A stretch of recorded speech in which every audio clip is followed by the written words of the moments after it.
మీరు సర్వలోకానికి వెళ్ళండి, సర్వ సృష్టికి ఏం ప్రకటించండి? సువార్త ప్రకటించండి.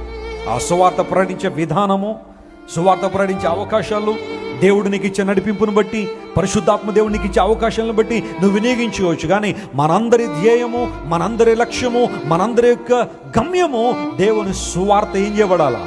వెదజల్లబడాలనే ఆలోచన. ఆ లక్ష్యంతో పనిచేస్తున్నావు. నువ్వు రక్షించబడిన విశ్వాసం అయితే ఆత్మల భారం ఉందా?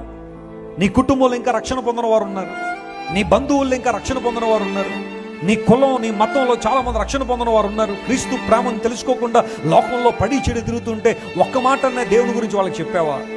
సువార్తను వాళ్ళకి ఏదో విధానంలో అందించాలనే ప్రయత్నం నీలో ఉందా? దేవుడు మాట్లాడుతున్నాడు, preach the gospel and make them as my disciples.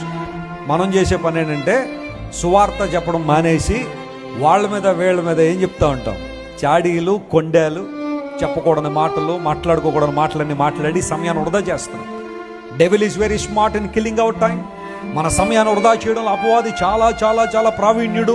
కొన్ని సందర్భాల్లో లేనిపోయిన మాటలన్నీ తీసుకొచ్చి అనవసరమైన విషయాలన్నీ కూడా మన మధ్యలో పెట్టి అసలు గమ్యాన్ని, అసలు లక్ష్యాన్ని మనం సాధించలేని పరిస్థితిలో ఉన్నామేమో ఆలోచన చేయాలి. బైబిల్ సెలవిస్తూ ఉంది, keep moving by preaching the gospel.